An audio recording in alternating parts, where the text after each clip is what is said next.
युवा दिलों की धड़कन, बुजुर्गों की धड़कन, और मैं यूं कहूं कि पूरे राजपूत समाज की रग रग में चलती हुई सांस आदरणीय श्याम सिंह राणा जी। आदरणीय सभी बुजुर्ग और नौजवान साथियों, मेरा आपसे एक अनुरोध है, एक जय घोष मेरे साथ भी बोलेंगे ताकि इस तहखाने से आवाज बाहर दूर तक जा सके। भारत माता की, महाराणा प्रताप की। धन्यवाद साथियों, बड़ा सौभाग्य की बात है कि आपके बीच में आने का मौका मिला। आए तो कई बार, आज भी आपसे संपर्क हुआ, बातचीत हुई, तो इसलिए मुझे अच्छा लगा। आदर के योग सभी मंच पर बैठे सभी नेतागण साथियों, बहुत देर से आप बैठे हो, आप भी दूर दूर तक आपने जाना होगा, इसलिए समय कम है। मैं साथियों आपसे एक मन की बात आपसे जरूर कहना चाहूंगा, क्योंकि मैं लंबे समय से राजनीति में रहा बहुत, ताकि इस बात का तो पता रामविलास शर्मा जी को भी है। हम इकट्ठे हुए थे कुरुक्षेत्र में, और वहां पर सारे लोग भारतीय जनता पार्टी के समर्थन में एक बार एकत्रित हुए थे और शामिल हुए थे 2007 में। अखबार वालों ने लिख दिया सवेरी हेड जो लाइन थी अखबारों की, तो उसमें एक बात लिखी थी, राम और श्याम मिलके बनाएंगे सरकार। तो यानी कि राम तो रामविलास जी थे और श्याम हम थे, तो ये सरकार दोनों से मिलके फिर बनी। तो यानी कि बहुत काम किया। मनचंदा जी हमारे प्रदेश अध्यक्ष थे, उनकी अगुवाई में हम सब इकट्ठे हुए थे। तो साथियों, विधायक बने, पहले पार्टी के अंदर संगठन में थे, पद यात्रा भी करी बड़ी लंबी, कन्याकुमारी से लेके दिल्ली राजघाट तक 6000 किलोमीटर की भी यात्रा की, और फिर 4200 किलोमीटर की हरियाणा की भी करी, यानी कि चौधरी देवीलाल जी के साथ भी करी, बहुत लंबे समय से राजनीति में। तो साथियों, महाराणा प्रताप की आज पुण्यतिथि है, उस पे हम सब इकट्ठे हुए हैं। बड़ी सौभाग्य की बात है, बड़ी अच्छी बात है, क्योंकि महाराणा प्रताप दुनिया में प्रेरणा के स्रोत है। एक देश के नहीं, 200 देशों के प्रेरणा के स्रोत है महाराणा प्रताप, 200 प्लस देशों के। क्योंकि उदाहरण के तौर से जब अमेरिका इजराइल की 20 साल लड़ाई चली, तो इजराइल के प्रधानमंत्री से पूछा, आपने इतने बड़े अमेरिका जैसे देश को कैसे परास्त किया? उसने कहा, मैंने तो महाराणा प्रताप का इतिहास पढ़ा था, इसलिए जीत गया। यानी कि महाराणा प्रताप की वजह से साथियों वियतनाम जीता।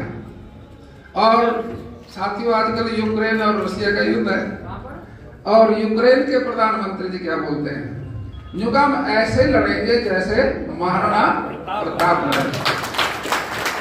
लेकिन साथियों, सौभाग्य की बात है, इतना बड़े समाज के अंदर इस देश के बहुत बड़े योद्धा हुए, एक नहीं बहुत हुए, और बहुत लोगों में ऐसी ऐसी क्वालिटियां थी, उनका संघर्ष था, उनका जीवन का एक लक्ष्य था।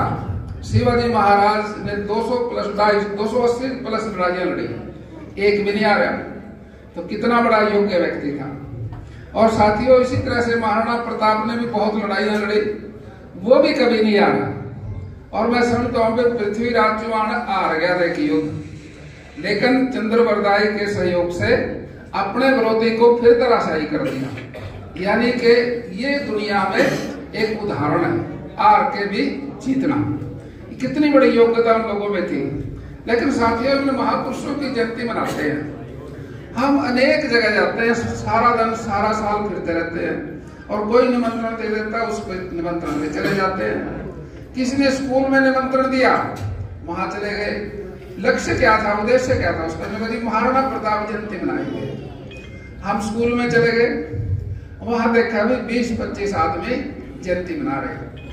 हमने बड़ा महसूस से हुई बात, भाई थोड़े है, इतना बड़ा महापुरुष, जयंती में आदमी थोड़े हैं। फिर कहीं किसी ने और जगह गए, गांव में गए, वहां भी थोड़े से नजर आए। एक बार कलायत वाले बच्चे मेरे पास आए, मैं CPS था, कहने लगा, राणा जी हम कलायत में महाराणा जयंती मनाएंगे, आप मुख्य अतिथि बन जाओ। मैंने कहा अभी जरूर बनाएंगे मुख्य अतिथि, महाराणा प्रताप की जयंती से तो कोई जवाब ही नहीं देता, जहां बुलाओगे आ जाएंगे। वहां जयंती कैसे मनाओगे? जो जी गाँव की है, हमारे गाँव की है। मैंने कहा भाई एक बात मेरी मान लो। वो कहने लगा कि बोलो राणा जी, आपकी तो सारी मानेंगे भाई, इस जयंती ना प्रदेश लेवल की कर लो। देखो जी प्रदेश में कौन जाएगा? मैं यार हम चले जाएंगे प्रदेश में, तो हम चले जाएंगे, आप इसको प्रदेश लेवल की करो। देखो जी खर्चा कितना होगा? मैं खर्चा भी कर लेंगे, कोई दिक्कत नहीं। हमने वो सहमत हो गए हमारी बात से। तो हमने फिर सारे प्रदेश की बैठक चंडीगढ़ बुलाई 22 जिलों की, और फिर कंवरपाल जी हमारे स्पीकर थे। हमने कहा भी जगह कौन सी हो? हमने कहा भी MLA हॉस्टल ठीक है, सबसे बढ़िया। वो तय स्पीकर के अंडर। हम कंवरपाल जी के पास गए, भाई स्पीकर साहब महाराणा प्रताप की जयंती मनानी है, उसके लिए प्रदेश की बैठक है, और आप हमारे को जगह दे दो अपने MLA हॉस्टल में। भी जगह तो मैं एक कंडीशन पे दे सकूं।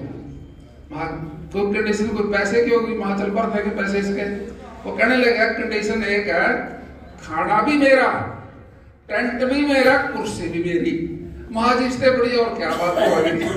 तो उस व्यक्ति ने इतना बड़ा योगदान दिया। हमने पूछा भी आपके हृदय में महाराणा प्रताप के प्रति कितना प्रेम है? तो उसने कहा महाराणा प्रताप कोई एक जाति का थोड़ी है। आप देखिए जो उसका इतिहास, पन्नादाई कौन थे? बचाने वाली थी जी। कौन जाति की थी? तो फिर वो कंवरपाल जी ने बात बताई। तो महाराणा प्रताप से तो 36 बिरादरी को प्रेम है, हर, क्योंकि देशभक्तों से हर आदमी लगाव रखता है, वो किसी एक जाति के नहीं है। तो उन्होंने हमारा सारा खर्चा उठा लिया। तो हमने वहां बैठक करी, तो हर जिले से डिमांड आई भाई महाराणा प्रताप जयंतियां मनाएंगे, हम मनाएंगे। हमने कहा भाई इन कलायत वाला से हमने जुबान दे रखी, यह प्रदेश की करनी है, इस बार तो करो मदद, अगली बार फिर जहां मर्जी बना लियो। तो वहां हमने उस जयंती को फाइनल कर दिया। बच्चों में बड़ा चाव था, कहने लगे राणा जी, राजनाथ जी पे चलो, गवर्नर साहब पे चलो, मुख्यमंत्री पे चलो। हमारे मुख्य अतिथि किसको बनाए? बस वो तो कहने लगती सारे ही को चलो। पहले गया मुख्यमंत्री जी के पास। मुख्यमंत्री जी कहने लगा कोई बात नहीं भाई, खट्टर साहब थे, और उस समय उन्होंने हमारी बात को मान लिया। लेकिन एक लड़का हमारे से कहने लगा जी हम गवर्नर साहब को बुलावांगे। तो मुख्यमंत्री कहने लगा भी पहले गवर्नर साहब पे जाओ, फिर आपके साथ है मैं दोबारा बात करूंगा। कारण उसका पता क्या था, जिस स्टेज पे गवर्नर होगा तो मुख्य अतिथि तो गवर्नर ही बनता है, मुख्यमंत्री नहीं बन सकता। एक साथियों एक टेक्निकल बात थी। तो उस समय एक बात हम गवर्नर साहब पे चले गए। गवर्नर साहब ने कहा भी चलो मैं आपकी राजनाथ जी पे भी जाऊंगे, वही कह दिया उसके मुंह पे। तो उन्होंने ब्रेक लगा लिया, भाई राजनाथ जी बड़े नेता, चाहे मैं गवर्नर भेज सकूं, अगर प्रदेश में राजनाथ जी आए और मैं स्टेज पे होया तो फिर गवर्नर ही मुख्य अतिथि होगा राजनाथ जी। उन्होंने अपना पैकेज लाके राजनाथ जी के लिए जगह छोड़ दी, भाई राजनाथ जी मुख्य अतिथि बढ़ाओ। हम राजनाथ जी के पास गए, वो कहने लगे मेरा तो प्रोग्राम राजस्थान में है, मैं आ नहीं सकता। हमने कहा भाई मुख्यमंत्री वाली बात भी गई, गवर्नर वाली भी चली गई, और ये एंड में आके राजनाथ जी वाली भी चली गई। हमने कहा जी आप ये बताओ किस टाइम आपको, मतलब 2 बजे खत्म होगा राजस्थान का प्रोग्राम, उसके बाद हम आ सकते हैं। अब हमने कहा जी टाइम दे दो, उन्होंने टाइम दिया 4 बजे का। अब साथियों को बच्चे हैं, उनकी बात छोड़वा, तो हमने अपने बच्चे हैं। तो राजनाथ जी ने टाइम दिया 4 बजे का। हमने कहा जी 4 बजे छोड़ते, रात के 10 बजे का दे दो, सारे वैसे बैठे पावांगे। यानी कि समाज का दृढ़ निश्चय देखो। राजनाथ जी आए 5 बजे, 5 बजे आके कहने लगे भाई राणा जी मैंने ये बताओ, हरियाणा तो है छोटा सा, इसमें समाज की संख्या है कम, लेकिन जयंती हम सबसे बड़ी मनाते हो, ऐसी क्या खूबी है? हमने कहा जी हमारा समाज बेशक हरियाणा में कितने हैं, लेकिन सब पे साधन है, सारे लोग हिम्मती हैं और जहां बुलाए वहां आ जाते हैं। बड़ी तारीफ करी। लेकिन साथियों, अब मेरी जो विचार थी, मैं अपना विचार कहता हूं आपसे, महाराणा प्रताप की जयंती एक बार पूरे स्टेट ने इकट्ठा होकर मनानी चाहिए। एक पत्रकार ने कहा मनाना जिसके बाद, उसके बाद राजस्थान, दिल्ली, उत्तर प्रदेश, उत्तराखंड, हिमाचल, पंजाब और चंडीगढ़ और हरियाणा की एक इकट्ठी होनी चाहिए। और हो वो कहाँ? चंडीगढ़ के आसपास। यानी कि हम संगठित हों, ये तो है विचार। क्या इस बात से आप सहमत हो? मेरे पे घोषणा करा करो, आप पीछे यहाँ इंद्रगढ़ में बैठे रहो। एक बार खड़े होकर समर्थन करके इस बात का जोरदार तालियों के साथ खड़े होकर आपकी एक बात पे पूरा समाज तैयार है जी। ये मैं महाराणा प्रताप की प्रेरणा से आप कहता हूँ, वो सारे विश्व के हैं। ये तो 5 स्टेट की बात करें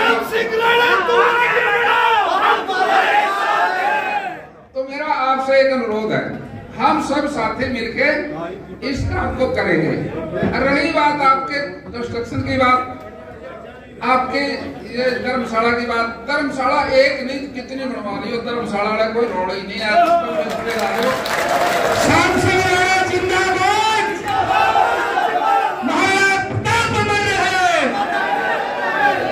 तो ये बात जो मैं आपसे कह रहा, जितनी मर्जी धर्मशाला बनवा ली और जितना मर्जी भवन बड़ा बना लियो, कोई दिक्कत नहीं आने की। कारण उसका एक है, मैंने 22 जिले का दौरा किया।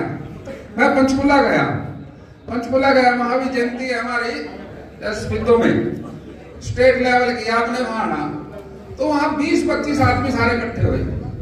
20-25 इकट्ठे हुए तो मैंने पूछा, अभी आओगे? जी आएंगे। जो पहले हमारी तो सुन ले, वहां पहले अपनी सुनाओ तुम के बाद। जी हमने उठा के दे 60 लाख और पैसे बनाने खतर कंस्ट्रक्शन क्या करा, ना तो किस्त ना बनाने वास्ता। मैं भी देसी आदमी था, मैंने कहा कि चलो हमारे पता 60 लाख ले लो, चाहे इसके बनाने के पैसे ले लो। वो बोला जी चलो किस्त में दे देंगे, इसका तो पैसा हमारा बनाने वास्ते दे दो। हमने उनसे वादा कर लिया। तो साथियों, हमारी रैली हुई महाराणा प्रताप जयंती स्पीतों में, और मुख्यमंत्री जी हमारे मुख्य अतिथि, अब मैं CPS था। अब वो जब बोलने लगे तो मेरी तरफ देखा, मैं उठ उसके पास चले गया। कहने लगा, राणा जी क्या करना? वहां जी 25 लाख पंचकुल्ले को देने। वो बोले पंचकुल्ले को? रैली था रही स्पीतों में, पैसे मांग रहे पंचकुल्ले के। मैंने उसके कान में कहा जी मारी सारे की एक माँ, समझ के बात, मारी सारे की हरियाणा वाले की एक ही माँ है सबकी, कोई हम अलग नहीं है। आप रैली कहीं हो, पैसे घोषित करो। अब साथियों, पहली बात ये बात हुई, रैली तो कलैथ में ना वहां स्पीतों में, और 25 लाख घोषणा करी मुख्यमंत्री जी ने पंचकुले की। अब जब सारे आप एक है, रैली कहीं कर ले, पैसे कहीं दबा दे, कितने मंत्री हैं, कितने MLA हैं, रामविलास शर्मा जैसे साहूकार हमारे साथ हैं, कोई दिक्कत आएगी क्या पैसे की? कितने विधायक बैठे हमारे यहाँ, आपका विधायक अमरपाल जी हमारा लिफ्ट का साथी है। ये हम लिफ्ट में रुक गए थे यहाँ चंडीगढ़, वहाँ काफी देर वो बात चर्चा चली। तो साथियों, पैसे की दिक्कत नहीं, आप काम शुरू करो। और इस काम के लिए अब कम ज्यादा का जिक्र ना करना, 11 लाख रुपये तो मैं आते ही भेज दूंगा आपके पास। अगर ये कम हो गए ना, काम खत्म हो गया, आपका मिस्त्री रुक गया, फिर ले लियो, काम नहीं रुकने देना आपका, पैसे की चिंता नहीं करनी। तो साथियों, आज हम सब साथी मिलकर महाराणा प्रताप, एक प्लीज, महाराणा प्रताप के प्रति, विचारधारा के प्रति अपनी जो औलाद है उसमें संस्कार पैदा करें, हिंदुस्तान के बच्चों में, 36 बिरादरी के बच्चों में। और इस तरह से हमने काम करना, सबको लेकर चलना, सबको साथ लेके चलना। और सबको साथ कैसे चले? महाराणा प्रताप का जो सेनापति था, सूर था, मुसलमान था, और अकबर का सेनापति अमर सिंह था, ये मान सिंह जी था। लेकिन मैं साथियों एक बात कहना चाहता हूँ आपसे, ये जो महाराणा प्रताप की जयंती है किसी एक समाज की नहीं है, ये तो एक राष्ट्र प्रेम की एक विचारधारा की हमारी विचारधारा है। और इस विचारधारा पे हम चलेंगे, सबको साथ लेंगे। आपने मेरी बात सुनी, आपका बहुत बहुत धन्यवाद। जय हिंद, जय भारत।